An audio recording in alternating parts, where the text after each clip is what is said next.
It might be because I'm growing old, but although I love our American friends dearly, I'm not fond of what they've done to our language, especially English spelling. But there's one American phrase of which I'm particularly fond, and it comes from baseball, one of their national sports. I don't know very much about baseball, but apparently an ace bowler can spin the ball as he launches it at the batsman, making it almost impossible to hit in a straight line. If you want to impress your sporting friends, the phrase to use for this is to pitch someone a curveball.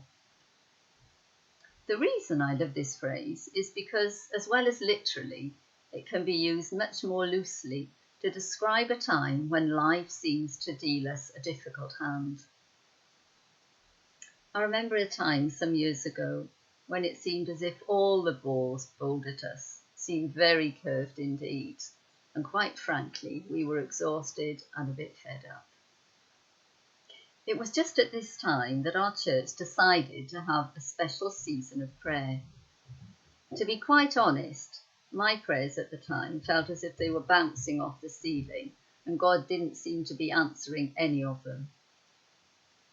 And if one of the prayer meetings hadn't been happening in our front room, I don't think I could have mustered up the energy or the will to attend. I spent most of the hour having a good grumble at God, and I was glad when the meeting was over. But as we waved everyone good night, a church member who knew nothing of our situation came up to us rather nervously and said, "Excuse me, but as I was praying, I felt that God wanted to say something to you."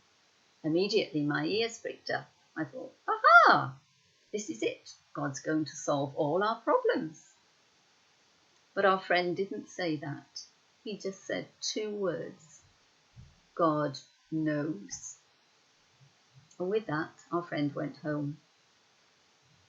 I have to admit, I was very disappointed and even a bit cross with God.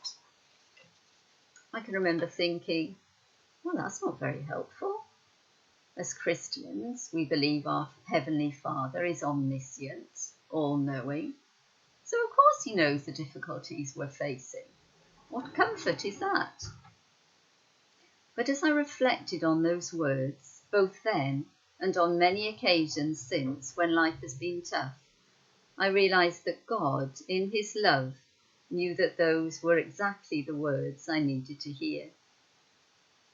In our Bible study group a while ago, we explored the lives of some of the women in the Old Testament. Of all the women we studied, there's one I particularly remember. This woman had been forcibly removed from her family and homeland. Taken into slavery, she had no rights and was entitled to no opinions. Mistreated by her mistress and carrying her master's child, she eventually decided that she could take no more and she ran away. Scared, lonely, unloved, she must have felt that no one cared about her or her unborn child. Coming from a foreign culture, she didn't even have a faith to hold on to or comfort her. But it was just then, when she was at her lowest, she heard someone calling her name. "Hagar, servant of Sarah, where have you come from and where are you going?" She's then told to go back to her mistress, but this time with the promise that she will be blessed with the joy and the honour of having many, many descendants, something very important in that culture. What strikes me from this story, from the book of Genesis, is that God calls Hagar by name. Until this point in her story, her owners have simply referred to her as my slave or your slave. But when God finds Hagar at the well, the first word out of his mouth was Hagar, her name. At this point in the story, it seems that Hagar doesn't know the God of Israel, but he knows her. and he shows her a respect and a love she's maybe never been shown before. In turn, she responds by giving this unknown God the Hebrew name El Roi, the God who sees me. As you may be able to hear, our granddaughter is living with us at the moment, and one of her favourite games is hide and seek. The ritual goes like this. She hides, and in spite of her giggles and a lump under the duvet, we have to pretend to be absolutely amazed when we find her. Then whoever does find her must pretend to be surprised and shout out, "I see you!" But in Hagar's story, when she names God, she's describing quite a different kind of seeing. When God sees Hagar, he's not just seeing the physical woman, but also the situation she's in and all her inner turmoil. Maybe a better name would have been God Knows. He knows all about the situation.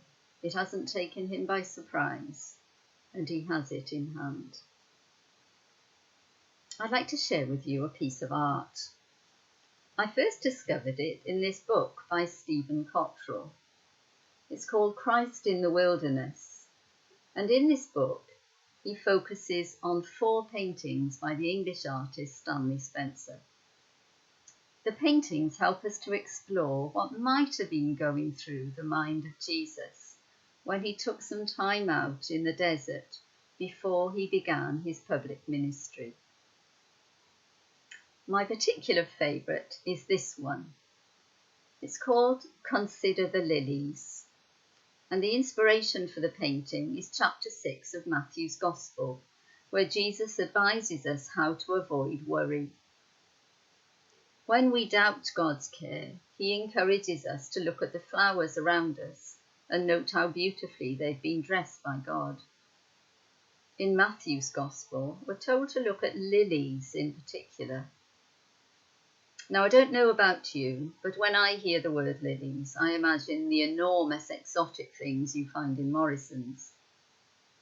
But those in the know tell us that apparently the flower Jesus is referring to, although a lily, is a much smaller, more delicate, common flower than we imagine, one which is found everywhere on the hills around Galilee. And in Spencer's picture, he's shown Jesus looking not at a hothouse flower, but marvelling at the beauty of a common daisy, something we probably tread on every day without a thought. But here's Jesus, getting dirty on his hands and knees, with his focus completely on this little ordinary flower. It's a beautiful reminder for me of that promise gave to me many years ago at that prayer meeting, and which I believe he longs for all of us to hear. He knows, and far from being indifferent to our situation, we have his absolute attention. We live in extraordinary times at the moment.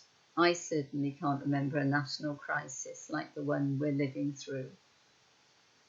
Extraordinary, and yet for many of us more ordinary, whether we're spending more time shopping, in queues, looking after little ones, homeschooling, trying to work from home, or forced to stay at home to avoid contracting the virus.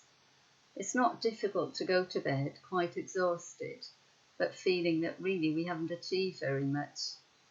We may even feel a bit forgotten, may even feel a bit less valuable to God because nobody sees what we're doing.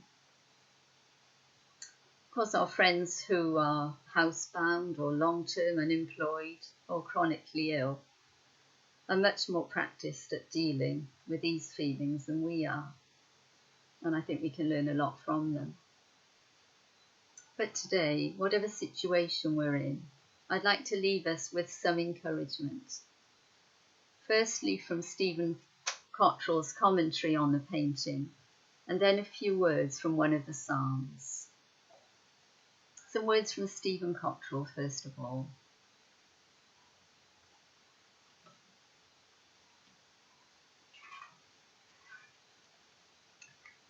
So let us ask some questions of this strange and beautiful picture.